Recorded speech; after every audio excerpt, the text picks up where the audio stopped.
This video here is going to further explain some points of interest in video 1. I've decided to title it video 1A. Most likely I will do a summary to video 2 and one to video 3 and go a little further in some of the points of interest that might not be so readily understood. So listen very close. At about the 12-minute marker in video 1, of course we're talking about this iron cube, in other words the iron box. Got the iron box on the head, and I've been describing this as a vessel womb that is symbolic of the 4D. Now we know that a consciousness needs to inhabit the 4D, but just the box itself, the cube, becomes the vessel for some form of consciousness to go into. Now if you can just simply imagine now what you see, almost in the exact same color, this becomes the vessel. This becomes the womb once the serpent has risen and pierced through the top of the dome or the capital of the head. Now, let's just simply show you real fast here. And I'm going to talk about some other things you guys haven't seen before, but this is going to describe the process pretty much on point. And it's going to be on point with the biblical understanding of this Leviathan. We're going to be looking at this book here, and it's going to be talking about the Kundalini. Listen close. As described in yoga literature, is said to be an energy coiled up like a serpent at the base of the spine.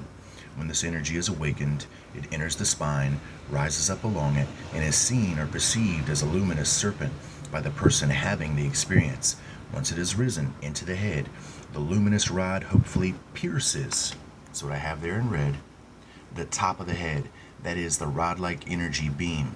Now keep in mind, rod-like energy beam. And then remember that rod of iron.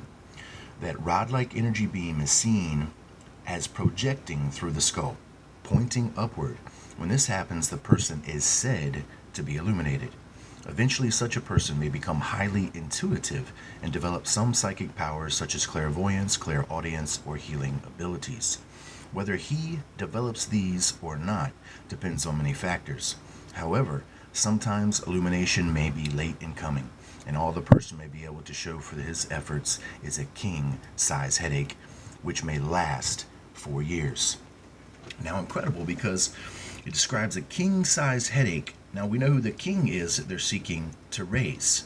A king-size headache, and it might last for years. I see a significance with the 7-year tribulation that's connected intrinsically to the rise of this Antichrist, right? It's all right there. So if you read a little further, he actually gives us in this book a bunch of case studies of real people that have had very bad experiences with this Kundalini. All right, and there's some of the things in the book that you might want to read that lead to such things as paralysis and a great deal of discomfort for some of these people that have tried this technique. Now, there's a huge separation between the Kundalini rising that takes place with somebody that has the correct genetics in place, or should I say the fallen genetics in place.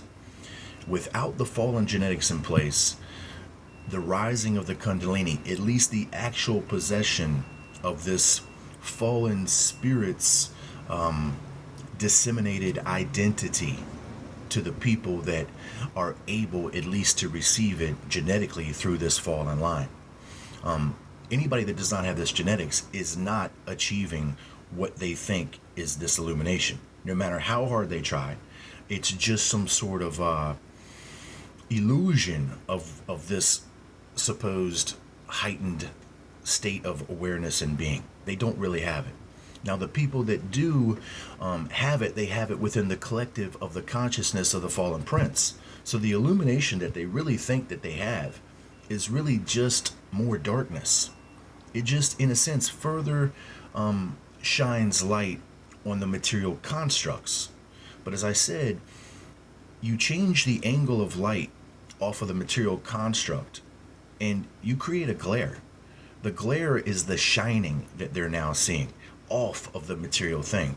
It's just like if you were looking at a car in your driveway, and as the sun is moving across the sky, the glare from the car is going to change. If you find yourself at particular angles, not just any one, but particular angles as you're looking at this car and the sun coming off of it, you're being blinded. You have to squint because it's a glare.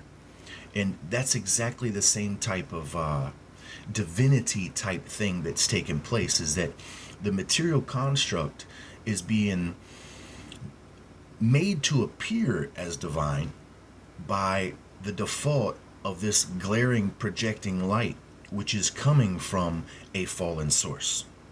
And in a sense, this becomes, in essence, the fallen sons of God that were then materially, that are now receiving this light of their, in a sense, hidden one, that light of the unseen sun, in a way that the moon is still reflecting the light of the sun that you are no longer seeing because it's nighttime, but yet the moon is still reflecting that light.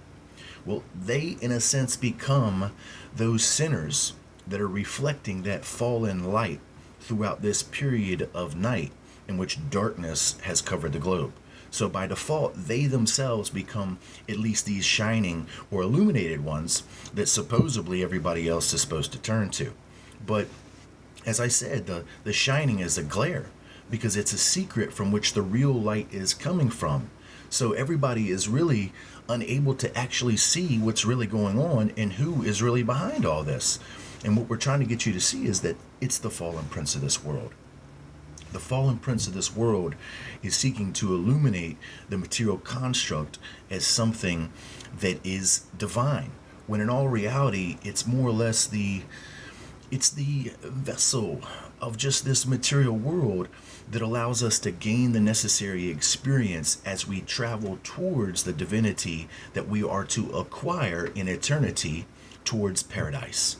But we acquire this divinity not in the sense of becoming God, but becoming more like the inspiration of God that he's already given us. And that is to be loving, caring, honest, compassionate, to do unto others as you have done unto you.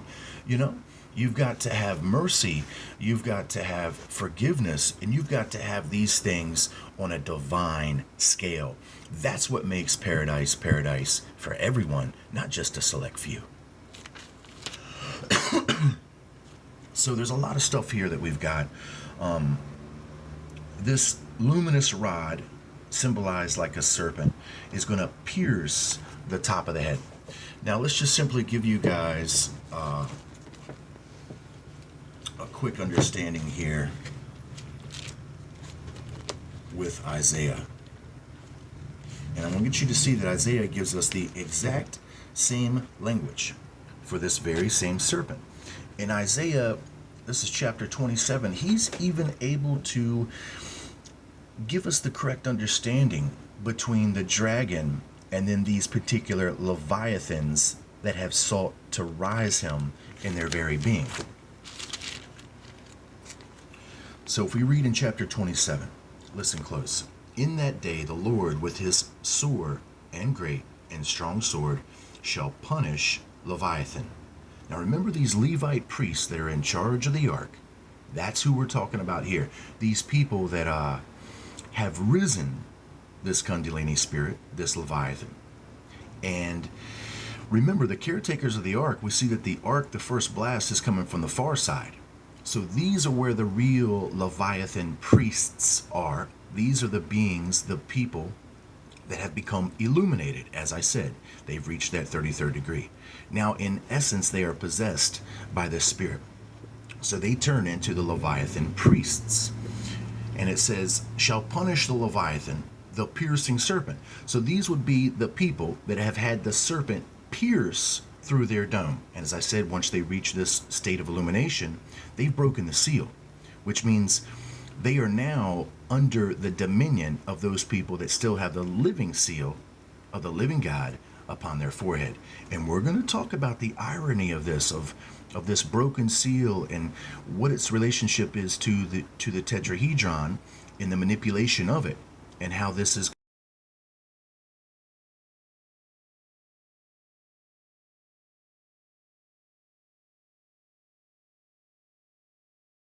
particular way that was prophesied concerning the locust, and as it reflects the army of Joel 2. So as we get the punishment for the Leviathans, you notice that the Leviathans that have had the piercing serpent come up, they're only being punished. They're not utterly destroyed. Just like Jesus Christ said, he's not going to lose a single one, but the son of perdition. Now the son of perdition is that serpent that has pierced and come up. He's in semblance of the dragon. He is one head of these three dragons. Lucifer and Satan are the other two heads, but they've already been sealed, leaving one remaining, the planetary prince. He is the semblance, the chief semblance of the dragon. And, we had an audio outage. Daggone it. I cannot stand these every 10 minutes volume going out for 10 seconds. It's one of the reasons why I'm having the hardest time getting the information to have a particular rhythm that I can even keep up with myself, because I'm always having to watch this daggone clock. It ain't my clock I'm watching. It's this sordid technology that is trying to block a little bit of this way here. Let's get back on track here. Even Leviathan, that crooked serpent, and he shall slay the dragon that's in the sea. Now, Leviathan, that's the crooked serpent, that's the snaking serpent that's coming up along the path, the chakric path of these people that have allowed willingly, by their own will, they've willingly given up the seal. They've allowed the serpent into their temple. Now, as I said, the serpent is the chief head of the dragon. We see that the dragon will be slain, just as the prophecy states. The dragon will be slain. But the people in which Jesus Christ loves and cares for, they're going to be punished. But we know that they're punished by the repercussions of their own actions. Every warning is being given to them possible. Every prophecy is in perspective that is revealing the calamity that these people are going to face when they go forward with this action. So there's the biblical reference for the piercing serpent. Now, as I said, that's the serpent that's going to pierce the dome and the capital of the head, just in the same language that we saw in the other extra biblical source. It's the same thing that you see here. Once the serpent pierces the dome, he's got to go into a vessel. The vessel is being shown to you in a black iron form, in my opinion. It becomes what? An iron maiden. Anybody ever heard of the rock band Iron Maiden, right? Well, let me show you where it comes from.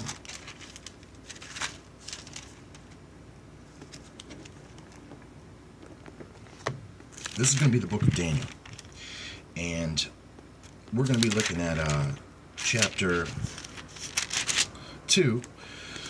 And we're going to be looking at, just look at verse 43 here. Now, many of you guys are real familiar with this, especially if you got YouTube channels, and, this is a popular scripture. So many people try to hinge on this and confuse everybody on what it really means. Everything that I've said thus far is going to make perfect sense when you listen now.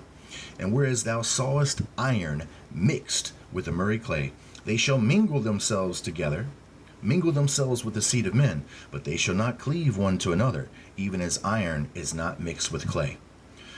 They're not going to cleave with the seed of men, meaning one to another. The sons of iron with that murray clay. That's the division, which I said is representation of those peculiar brothers. That so many people that have been enticed into this organization don't realize that these people are not going to cleave to you. It's only that special select genetics of the elect Tri-City, which is the empire of the city, which is the empire of the black sun, which we know is that hidden one on the far side. So this is where we get the Iron Maiden from, because they're the maidens of iron. And whereas thou saw the iron mixed with the murray clay, the murray clay is the maidens. Okay, murray means dirty. It means muddy. It's almost like what you would call a female. Some people do when she has been, they call her a whore. They call her a dirty whore.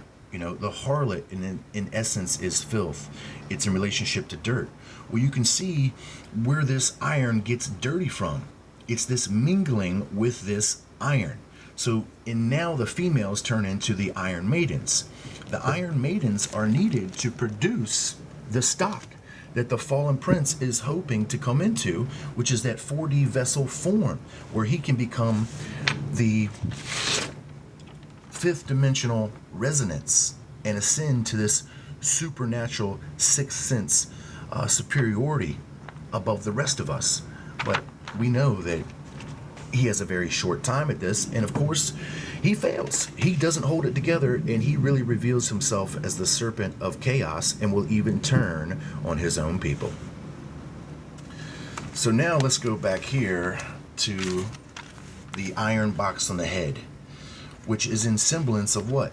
The sons of Orion, iron. They're the intended vessels. Now, this is where you see the birth goddess is going to provide those intended vessels, just as they already have now through the descendancy of the past that has created this genetic heritage of prideful people seeing themselves as coming from some sort of divinity of royalty that have this iron rod right to rule. This allows them, implants in their minds this deceitful pride of vanity that causes them to by free will, literally give up the seal of the Holy Ghost. Give up the seal of the Holy Ghost. That's the reference where the serpent is now piercing, breaking the seal, if you will.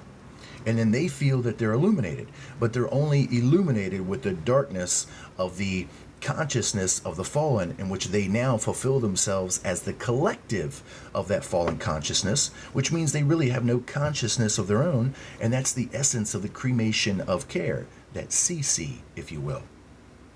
So here's your birth goddess in place, providing the potential vessel form. That's the sacred feminine.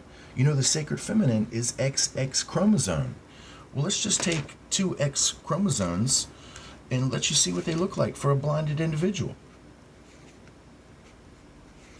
Anybody ever seen, even on old cartoons or drawings or symbols or whatever, when the eyes are closed or when somebody is dead, they put an X over the eye?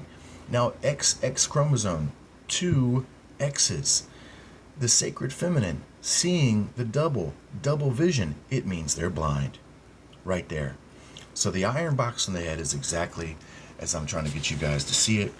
It's representing the potential vessel form for this fallen prince to enter into. As I said, he needs atoms, not the man atom, but the dust of the earth that makes up the man atom, from micro to macro, all the way down to the smallest dust particle, which is where the seal comes in, which is the tetrahedron, which is within it, the geometry, the energetic geometry of anything from micro to macro is always going to be in relationship to the tetrahedron.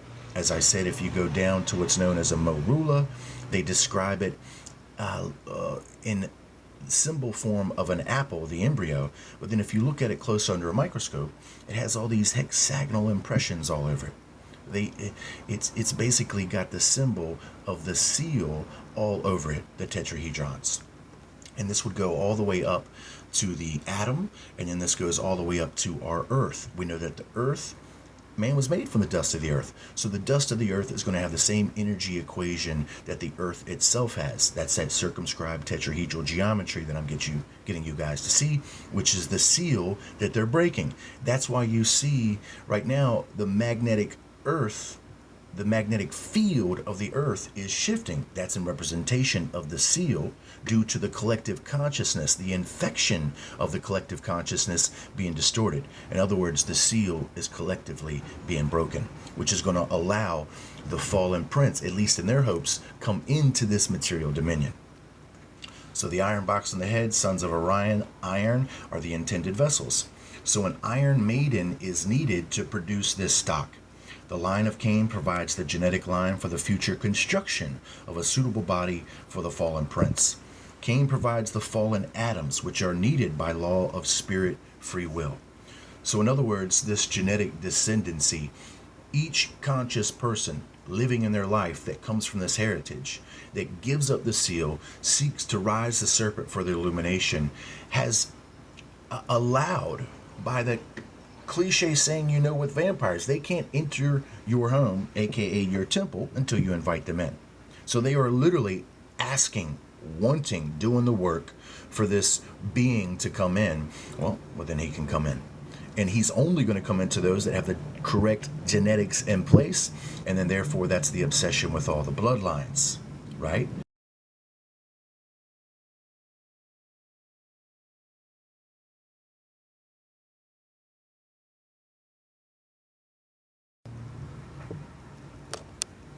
That's what I said. The fallen prince has his eyes on the prize. He knows the goal of his plan, but he's kept that from everyone else and tempted them that the plan was for them to become divine.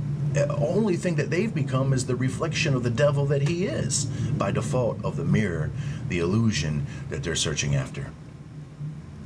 So Cain provides the fallen Adams. Now, to the descendancy of Cain, the Canaanites, these ancient mighty men, men of renown, men of old, in other words, evolved themselves to what we see when we look back into history as the serpent kings.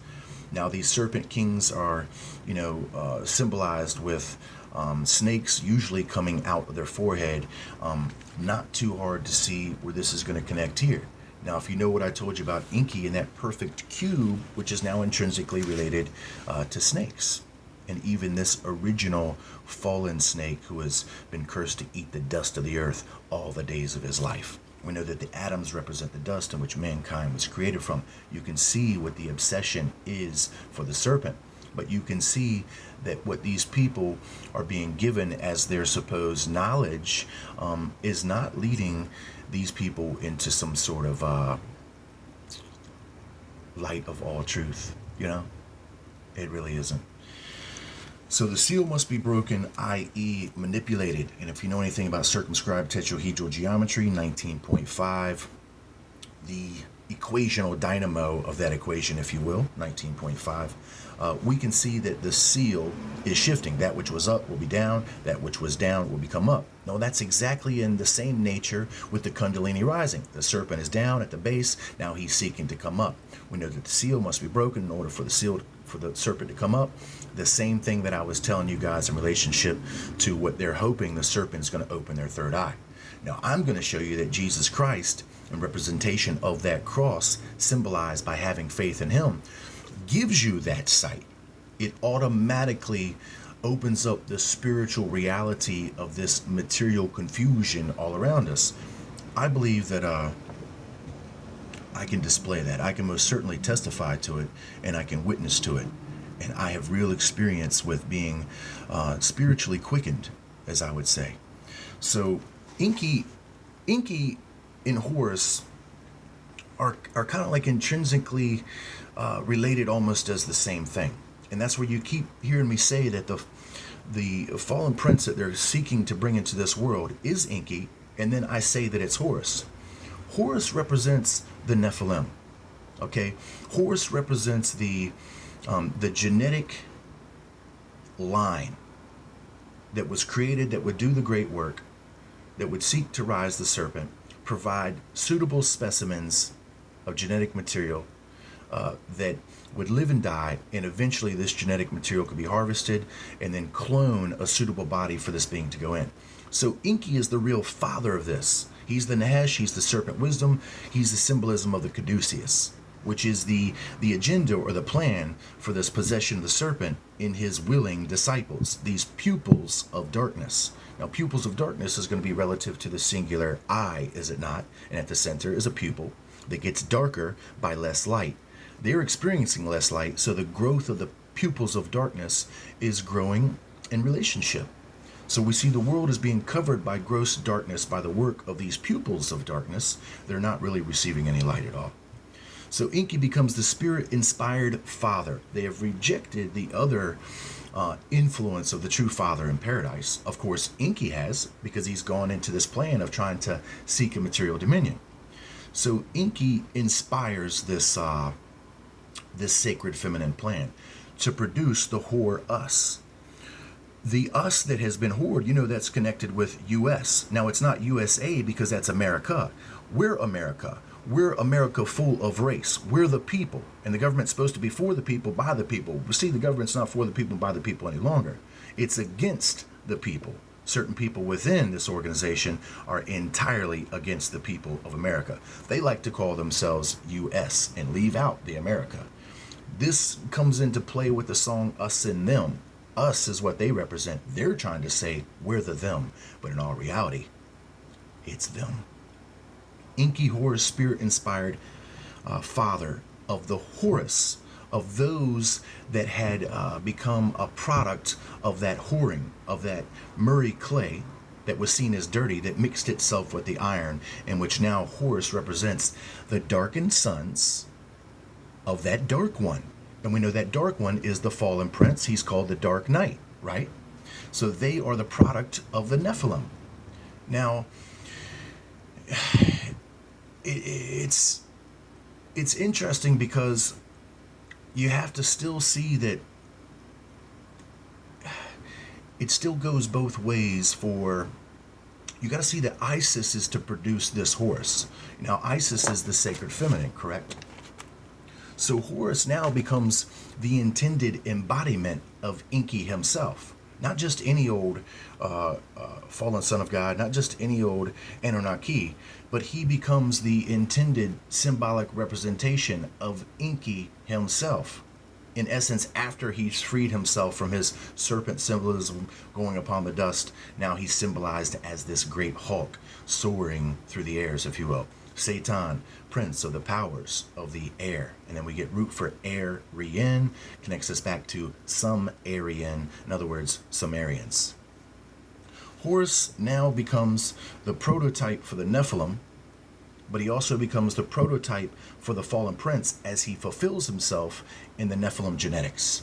So he becomes the son of the Dark One, the son of the Dark Sun, which is now going to be relative to this empire of the Black Sun. It's called the Empire of the City. The Bible says that there is this great city that is divided in 3 parts. Well, we would link that back up here to what we have with DC, the military might. We have London, which represents the financial control. And then we have the Vatican, which represents the spiritual control. That's that great city that's divided in 3 parts. That's the electricus of the elect tri-city. When I say electricity, it literally spells elect, tri-city. These are the elect of the tri-city that are going to be taken up. And when you equivalate 144,000, ain't too many people going to get into that number. There are hundreds and hundreds and hundreds of thousands of these people, maybe even millions of these people that think they're going to be taken care of, and they're not. And that is the duty of this channel, to get you to see Jesus Christ is the only one who can save you, and he's already done it. That's the irony of this. It's already there, so free, but people believe they have to go through this great work and labor to achieve some sort of illumination, which in all reality, all you have to do is have faith. So the Empire of the Black Sun, the Empire of the City, as I told you, the real Empire of the Black City is on the far side. This is where we get that connection with the 33, the 3 and the 3. One is only illusion of each place, and then the 2 together are basically the reflection of itself. And we'll just talk about that a little further as we move into some of these videos. So you should understand who the Iron Maidens are and what's that all about. And you should see the connection with the rock band calling itself by the same name. I'll be back.